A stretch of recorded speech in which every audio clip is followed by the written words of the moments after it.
Nous avons chacun notre propre perception de la réalité.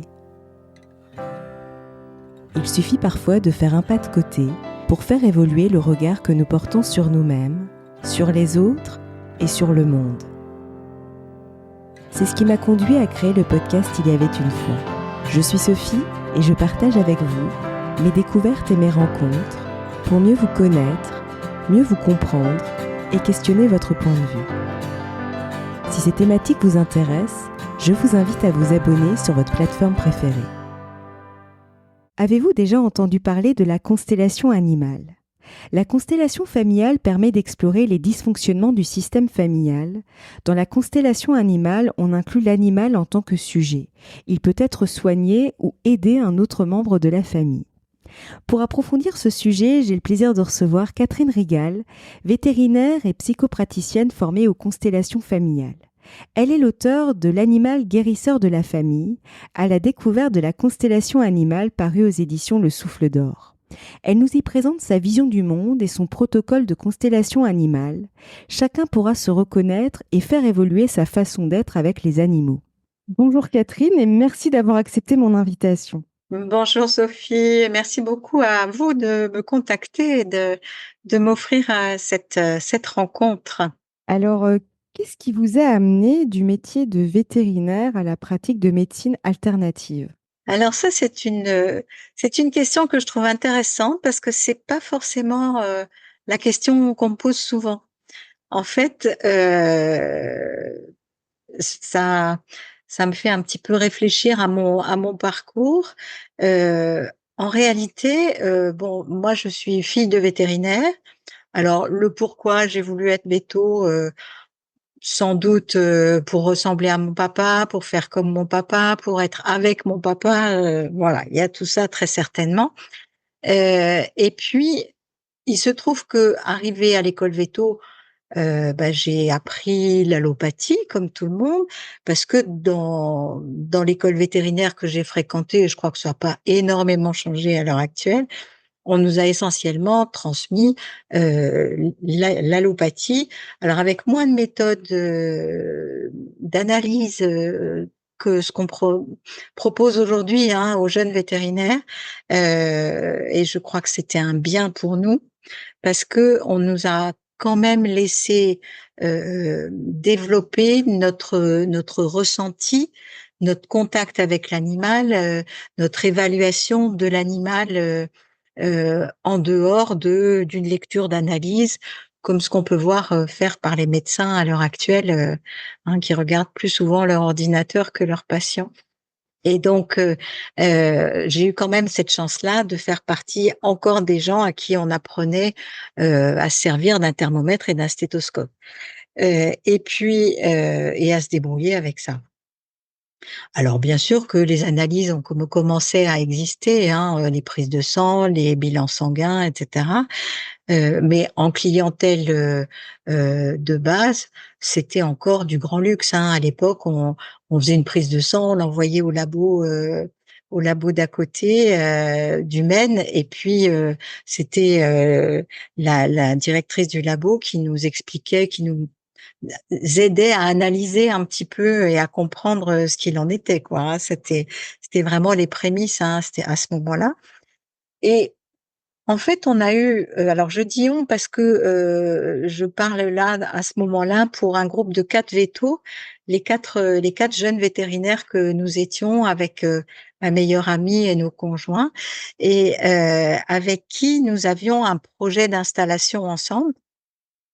Et avant ce projet, en 4e année, il se trouve qu'à la fac, dans notre amphithéâtre, l'amphi d'honneur, il y avait certains vendredis soirs, j'imagine, mais je suis pas certaine, des cours d'homéopathie uniciste qui étaient proposés à des médecins dans le cadre de notre école, ce qui était d'ailleurs assez drôle parce que l'école Véto de Lyon, elle est à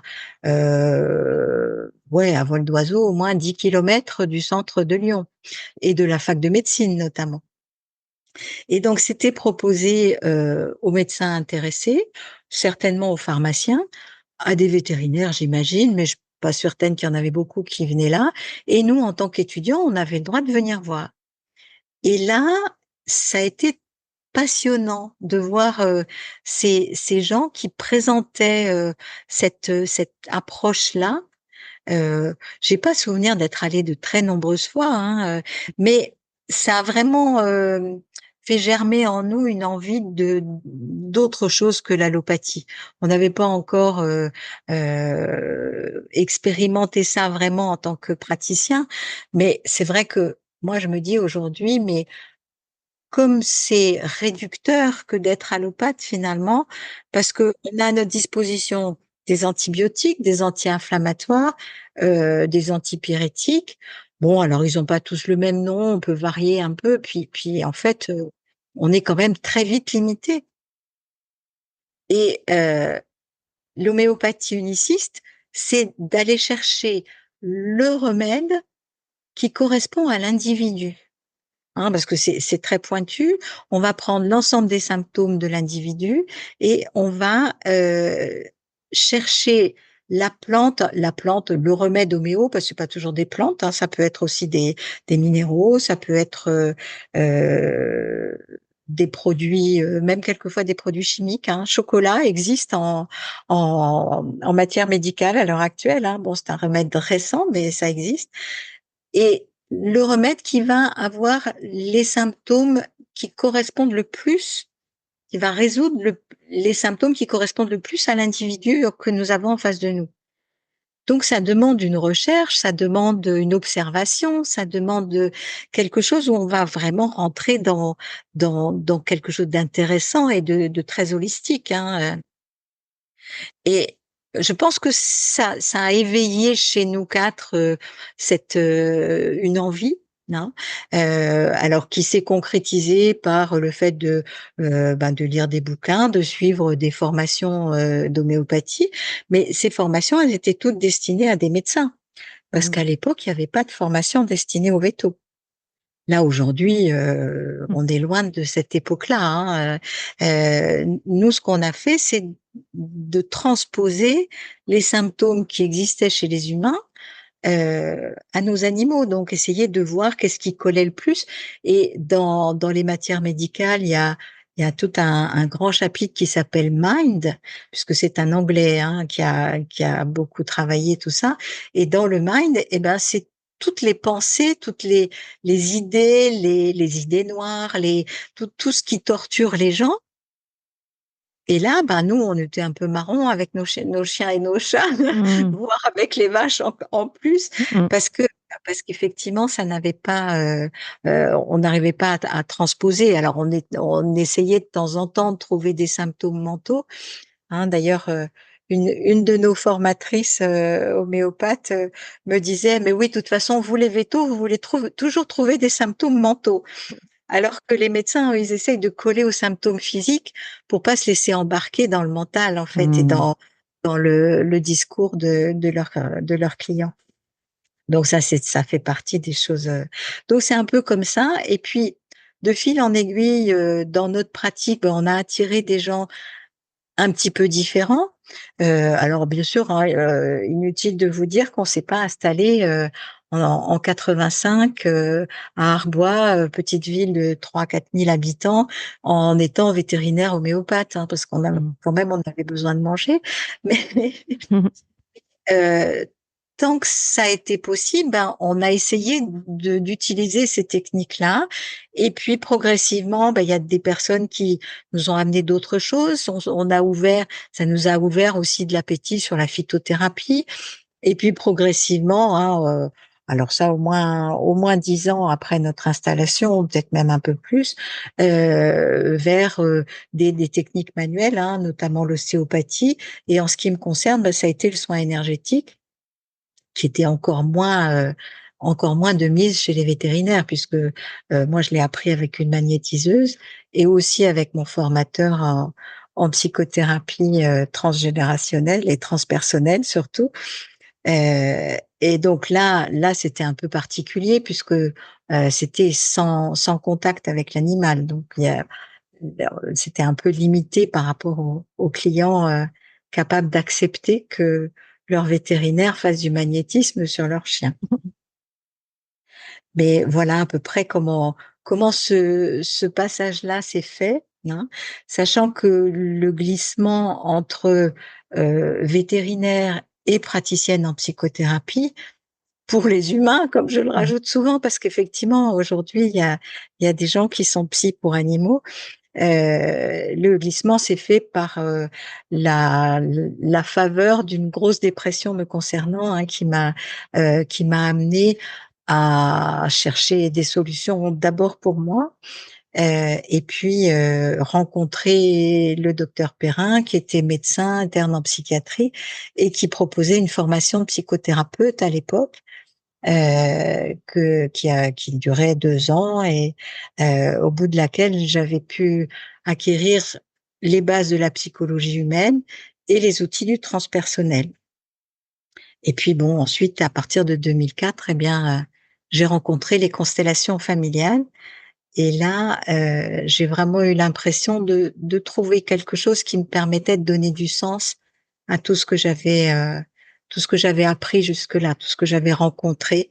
Ça a été un grand bonheur quelque part. Et justement, en 2009, vous avez raccroché la blouse de praticienne pour vous consacrer notamment aux constellations animales. Comment pourriez-vous les définir par rapport justement aux constellations familiales? Alors, la constellation familiale, elle concerne les individus de la famille, hein.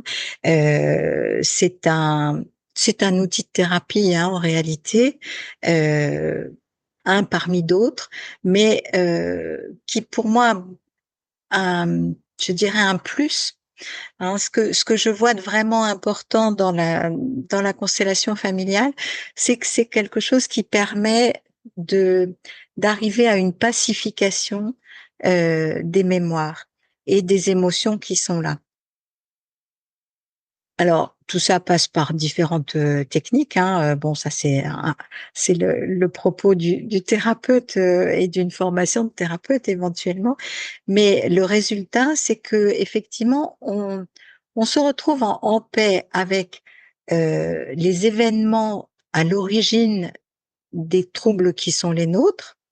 Et ces événements-là, pour moi, en tant que véto, parce qu'inutile de vous dire que c'était un peu compliqué quand même, hein, de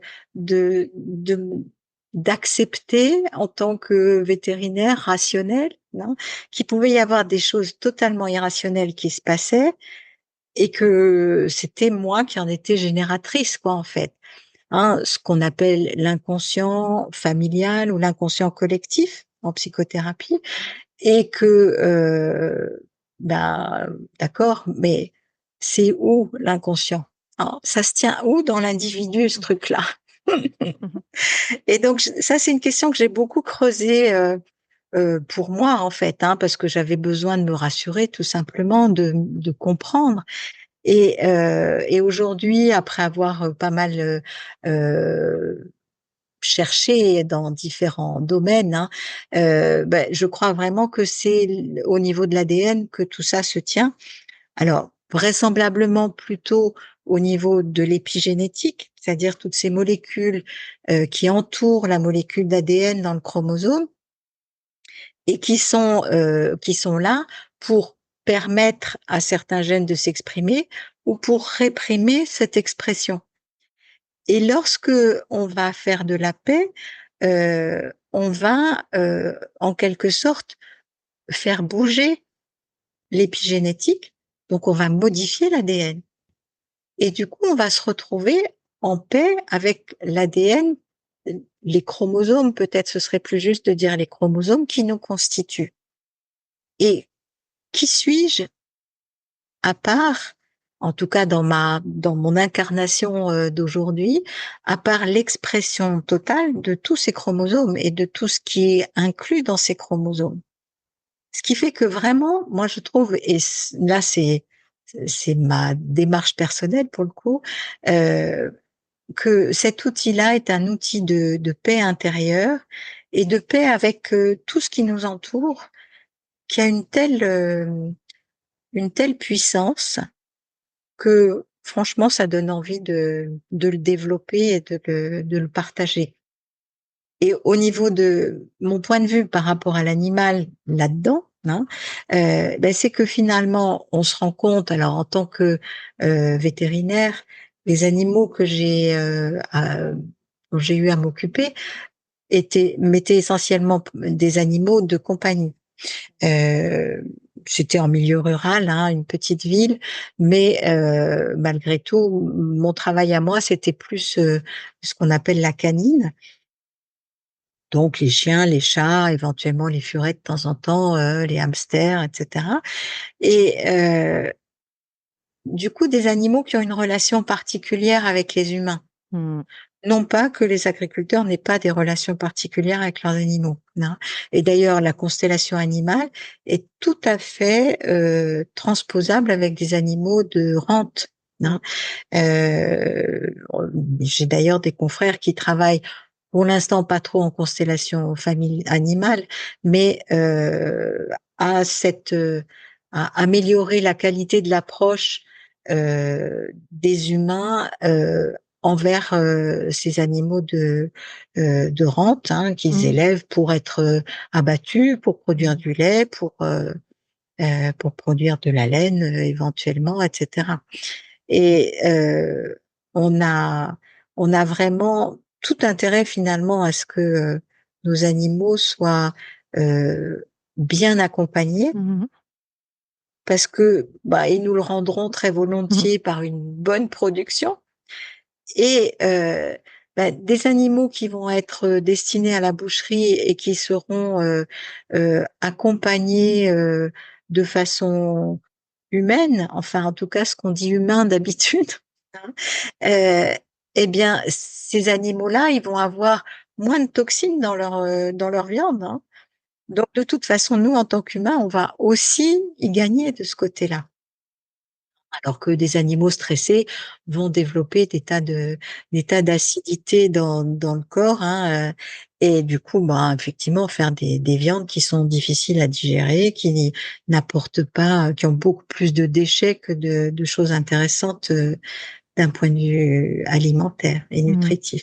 Et justement, dans votre ouvrage L'animal guérisseur de la famille, paru aux éditions Le Souffle d'Or, vous dites avoir constaté des similitudes entre pathologie de l'animal et pathologie de son maître.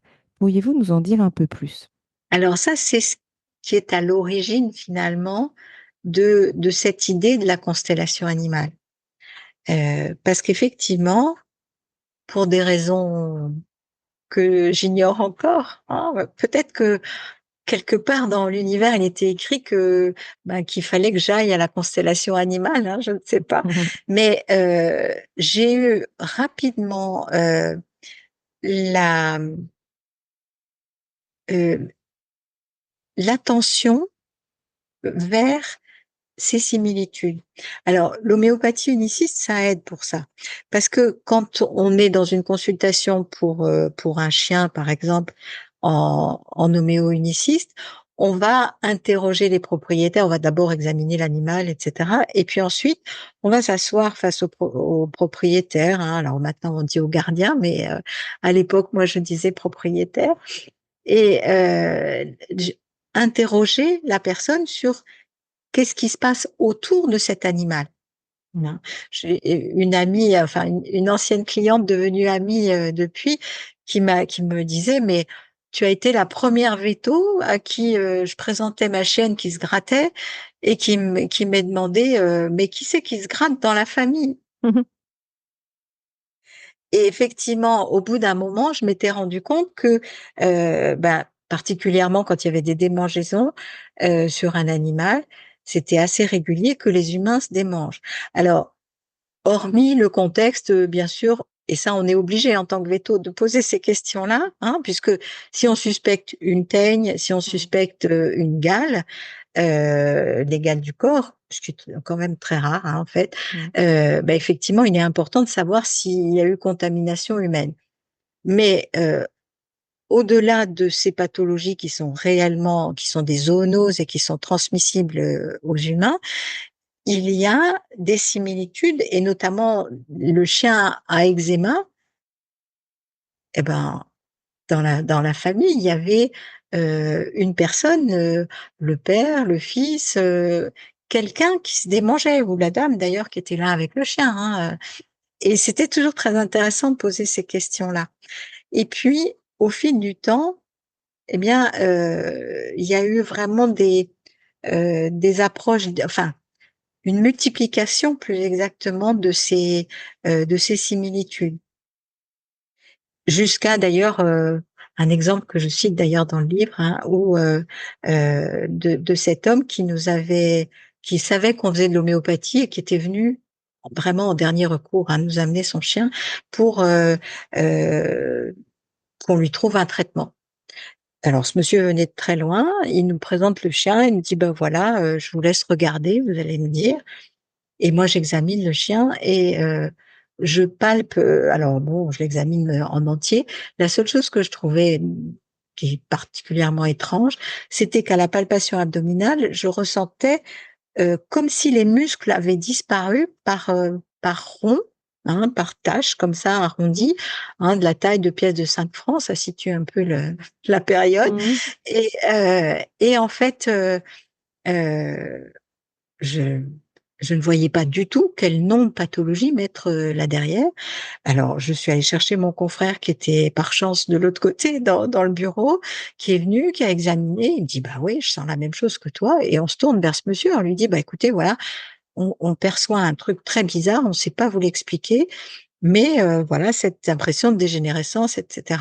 Et le monsieur se tourne et dit, je sais, j'ai la même chose et les médecins m'en ont donné pour 3 mois.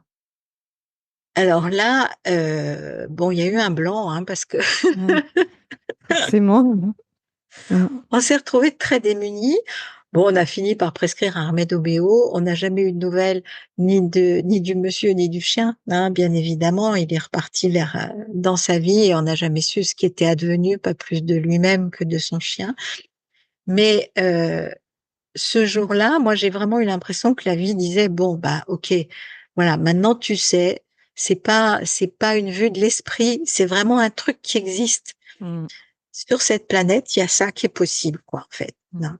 Et la rencontre avec la constellation familiale, ça m'a permis d'avoir une idée de pourquoi ce chien, il pouvait être porteur. Si ce chien, je le place comme un représentant dans la constellation familiale, un représentant d'un des individus de la famille, à ce moment-là, ben, ces symptômes deviennent totalement en lien avec le système familial et on a une, entre guillemets, explication. Et en tout cas, étant du coup devenue praticienne en constellation familiale, un moyen de résoudre la problématique et de la résoudre à sa racine. Et ça, c'est important de traiter justement le problème à la racine et pas en surface. Ben, disons que en tant que veto, c'est ça, hein, notre métier, c'est un vrai métier de Sherlock Holmes, hein, c'est déjà d'essayer de trouver qu'est-ce qu'il peut y avoir. Hein, on dit bien, le chien vous raconte rien. Bon, les propriétaires s'en chargent quand même, hein, de raconter des choses. Mais et puis les nourrissons et les gens Alzheimer ne racontent pas grand-chose à leur médecin non plus. Hein.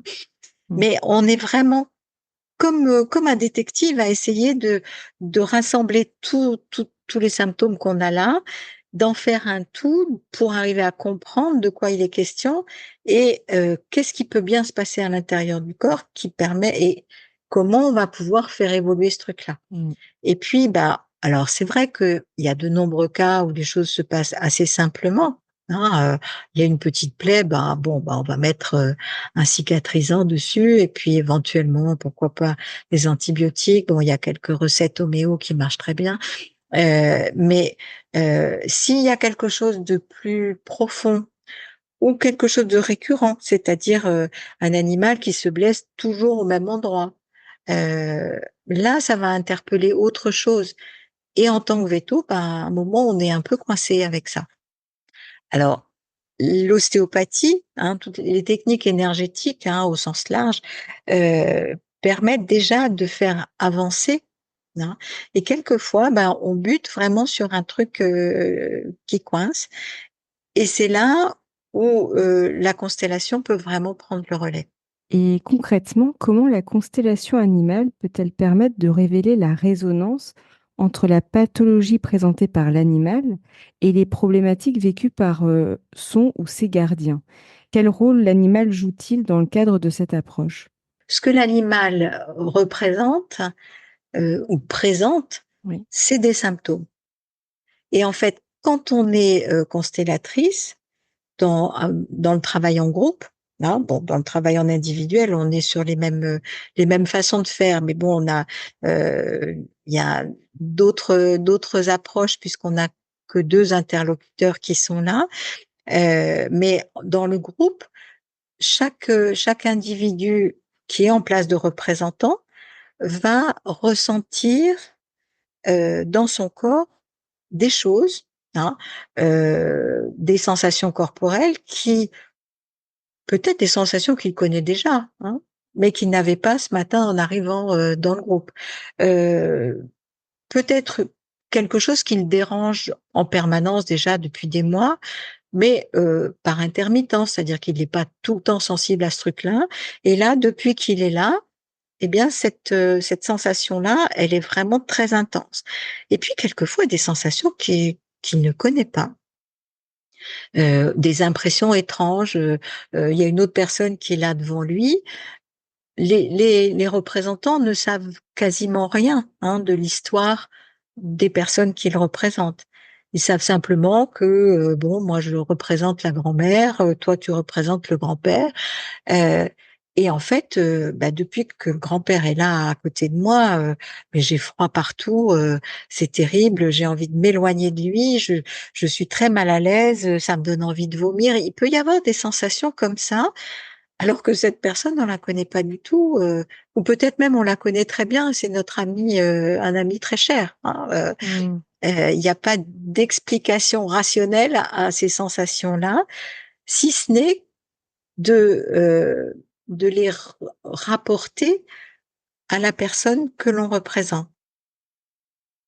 Et pour l'animal, on a la même chose, c'est-à-dire que l'animal, il se met dans ce champ, euh, dans ce champ énergétique, et les symptômes qu'il va présenter, qui peuvent aller jusqu'à des symptômes physiques, mais en constellation familiale, on peut tout à fait aborder une vraie pathologie pour un humain.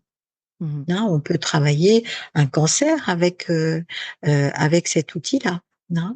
Et donc avec nos animaux, ben, de la même manière, sachant que ben, finalement ils sont représentants de quelqu'un.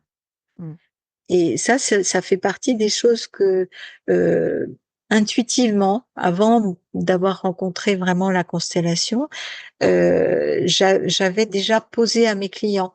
Quelquefois, je me souviens d'une dame qui était venue, enfin, elle venait déjà depuis de nombreuses années, et elle vient avec une minette atteinte de tumeur mammaire. Et c'était la troisième fois qu'elle nous amenait une minette atteinte de tumeur mammaire. Elle avait déjà dû faire euthanasier les deux autres. Et là, elle était désespérée, cette dame. Et moi, j'ai eu envie de lui dire, écoutez, je crois que il faut que vous la remerciez parce que et que vous repreniez une minette après, parce que la prochaine fois, peut-être ça pourrait être vous. Alors c'était peut-être un peu prétentieux hein, de dire ça parce qu'à l'époque j'avais pas tous les outils pour accueillir cette dame avec sa Ouais, ouais, difficulté, ouais. mais ça a été vraiment un ressenti que la constellation valide complètement quoi en fait. Hmm. Et justement, dans quel cas peut-on recourir à la constellation animale et comment s'intègre-t-elle au suivi médical de l'animal? Alors, dans quel cas, je dirais, euh, dans beaucoup de cas, Mm. alors, c'est encore une fois peut-être un peu de l'excès. C'est toujours pareil, quand on a un outil qui fonctionne bien, bon, on a envie de l'utiliser tout le temps.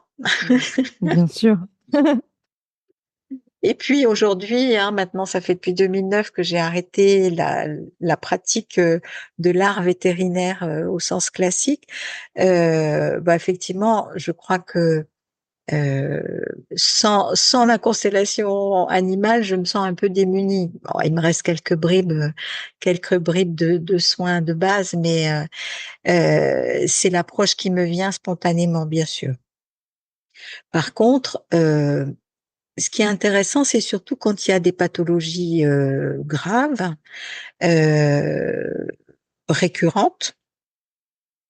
Alors récurrente sur le même animal, hein, un animal qu'on va traiter pour des diarrhées à répétition, et puis on expérimente toutes sortes de choses. Souvent, on commence par l'allopathie, et puis ben, l'allopathie n'en vient pas à bout. Alors on trouve quelqu'un qui va faire de la phyto, et puis on essaye avec ces techniques-là, avec des fleurs de bac, avec des huiles essentielles, avec plein de choses. Et puis ben ça dégage pas. Hein, il n'y a pas moyen que cet animal se remette à aller bien.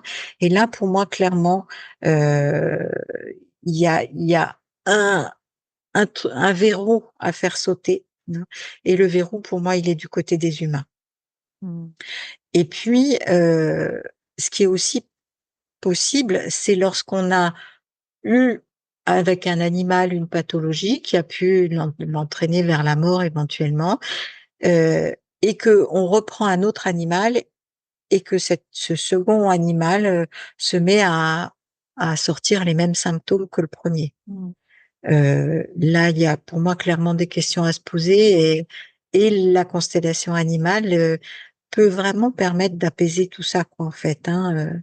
L'objectif, c'est que on va accompagner les humains à résoudre leurs problématiques d'humains. Et de fait, ben, comme on le disait tout à l'heure, on va finalement déraciner la pathologie, on enlève la racine principale, et donc il y a tout lieu de penser que l'animal va aller bien.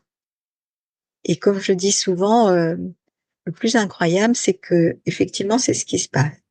Et quel bénéfice peut-on tirer de la constellation animale, non seulement en tant que gardien, mais aussi dans la relation humain-animal? Alors, ben, en tant que gardien, évidemment, on va avoir un animal qui va mieux, non? Parce que finalement, quand on est une personne humaine et que on a un animal et qu'on l'emmène chez son vétérinaire, on demande au vétérinaire qui nous aide à ce que l'animal aille mieux.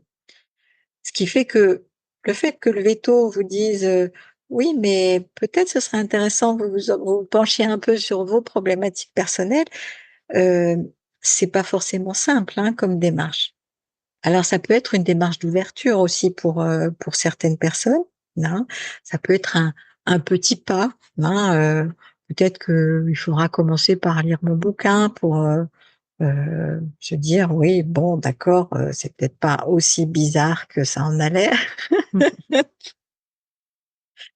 Et puis le bénéfice dans la relation à l'animal, bah, c'est vraisemblablement une montée en gratitude par rapport à la présence de cet animal. C'est se rendre compte que bah, qu'il est là aussi pour nous protéger. Hein, parce que finalement, moi je disais propriétaire hein, de mon temps. Aujourd'hui, on dit gardien, mais gardien. Hein. En plus, les chiens, en principe, c'est eux qui sont gardiens, c'est pas les propriétaires. C'est vrai. Ouais. Donc, bon, je ne sais pas si la terminologie juste a déjà été inventée ou pas. Mm. Il y a une autre dimension, effectivement, dans cette idée de gardien. On essaye de dire que il y a moins de mainmise sur, mais en fait, oui, on peut être gardien de troupeau de moutons, c'est Mm. vrai. Non Mm. Euh, et là, c'est très juste, effectivement. Après, on se rend compte que finalement, nos animaux, ils sont vraiment là pour prendre soin de nous. Mm. Et sur cette planète, la planète est là pour prendre soin de nous. Mm. Et je crois qu'il y a juste à prendre conscience de ça, en fait. Parce que la planète, elle va très bien se débrouiller quand on aura disparu. Hein. Mm. Et bon, qu'elle se réchauffe, qu'elle se refroidisse, que je ne sais quoi, qu'elle soit très polluée même. Il suffit de voir ce qui s'est passé pendant un mois de confinement. Oh, hein, ça a reverdi, hein, le ciel était devenu tout bleu, et Mmh. cetera. C'est très incroyable. Et il y Mmh. avait plein d'animaux sauvages qui se sont retrouvés dans les villes. Donc, moi, je me dis, la nature, elle va se débrouiller très bien, même si on lui laisse plein de détritus, d'immeubles, de plein de choses partout. Euh, En 50 ans, on ne trouvera plus rien. Par contre, bah effectivement, je pense que c'est nous, les humains, qui avons besoin d'apprendre à prendre soin de nous, Mmh. les uns les autres peut-être, mais entre nous et nous déjà, hein, Mmh. d'apprendre à prendre soin de soi. Et je crois vraiment que découvrir cette dimension-là de la relation avec l'animal, c'est apprendre que effectivement, quand je prends soin de mon animal, c'est finalement de moi que je prends soin. Très juste. Alors, quel serait votre mot de la fin pour clôturer notre échange? Alors, comment conclure? Je crois que je vous ai dit déjà pas mal de choses, hein, quand même, effectivement. Euh, Peut-être finalement, alors c'est vrai que tout ça est posé dans ce livre, hein, que vous avez évoqué, L'animal guérisseur de la famille, qui est paru cette année aux éditions du Souffle d'Or, et j'en suis très fière et très reconnaissante aux éditions du Souffle d'Or. Et mon objectif finalement, c'est de pouvoir partager cet outil. Alors, avec le livre, c'est déjà faire connaître son existence, et puis pouvoir faire connaître à d'autres euh, les bases, hein, ce que j'appelle les clés de la constellation animale. Hein. C'est-à-dire qu'il n'est pas, peut-être un jour je me sentirais de former des constellateurs animaliers. Bon, c'est tout un cursus de psychothérapie, hein, en réalité. Et franchement, aujourd'hui, j'ai pas l'impression que ce soit ça qui m'anime. Par contre, synthétiser en quelque sorte des clés, bah, je l'ai fait, et l'objectif, c'est de les transmettre à des professionnels qui savent déjà se connecter avec des animaux, hein, de façon à ce que eux, à certains moments, d'ailleurs, ils s'en rendent compte. Aujourd'hui, c'est pas une rareté de dire que l'animal a les mêmes symptômes que son propriétaire, que il y a une relation, hein, que l'animal est miroir de l'humain. Hein, Mmh. ça, mon confrère Olivier Grandry, il avait déjà écrit dans un bouquin du même nom. Mais pouvoir faire basculer, débloquer finalement, hein, cette compréhension, permettre que ça aille vers plus de paix pour tout le monde. Euh, Ben, aujourd'hui, je connais surtout la constellation animale comme capable de ça. Donc c'est ça que j'ai envie de transmettre. Hein. Il est vraisemblable que ça se rapproche beaucoup, peut-être totalement. Je n'ai pas encore exploré la question assez profondément de ce qu'on appelle les thérapies quantiques. Ce qui est relativement logique, puisqu'en fait, hein, on l'évoquait tout à l'heure, il y a ces modifications de l'ADN. Donc, on a une vraie modification de la structure de l'individu. Et donc, a priori, une modification qui est vraiment en profondeur, qui va, de par cette structure génétique, ben, elle va rejaillir sur les descendants et aussi sur les ascendants. Mmh. Hein. Alors sur les ascendants, ils sont pas toujours là, mais tous ceux qui ont une communauté d'ADN avec moi vont être impactés par ce changement qui est le mien. Mmh. Hein, là, je vous renvoie à aux bases de la physique quantique. Mmh. Hein, mais je pense qu'on va pas développer ça, surtout dans une conclusion. En tout cas, un grand, grand merci, Catherine, pour toutes ces précisions, ces explications. C'était vraiment très intéressant. Et j'invite les auditeurs, en tout cas, qui aimeraient creuser le sujet, à découvrir votre ouvrage L'animal guérisseur de la famille, paru aux éditions Le Souffle d'Or. Il y aura le lien sous ce podcast, qui est vraiment, enfin, vraiment hyper intéressant. J'avais déjà fait des podcasts sur l'animal miroir et je trouve que c'est passionnant, en fait, vraiment la relation animal-humain. Et justement, comme ça peut être une source vraiment aussi pour mieux se connaître, quoi. Et je trouve ça génial. Donc, je trouve ça vraiment chouette, en tout cas, que des personnes comme vous, en tout cas, le mettent en avant parce que je trouve que ça peut faire évoluer aussi les consciences par rapport, justement, à tout ce qui est lien avec la cause animale, pour le coup. Donc, merci. Ben, merci beaucoup à vous, hein, Sophie, pour cette rencontre, ce partage, hein, et puis je suis très très touchée par toute votre reconnaissance, hein, de ce travail qui est le mien et que j'espère bien partager, hein. Déjà, des stages sont déjà en place, hein, et bon, on peut les retrouver facilement sur mon site, un peu partout en France. Et si certains de vos auditeurs sont intéressés à organiser un stage quelque part, y compris au-delà de la France, hein, je suis intéressée à me déplacer pour partager tout ça. Formidable. Un grand, grand merci, en tout cas. Merci à vous. Au revoir, Sophie.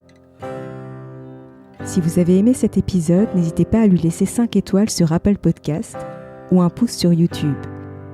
Et surtout, abonnez-vous sur votre plateforme d'écoute préférée pour ne manquer aucun épisode. Je vous souhaite une très belle journée ou une très belle soirée et vous donne rendez-vous dans 2 semaines. À bientôt!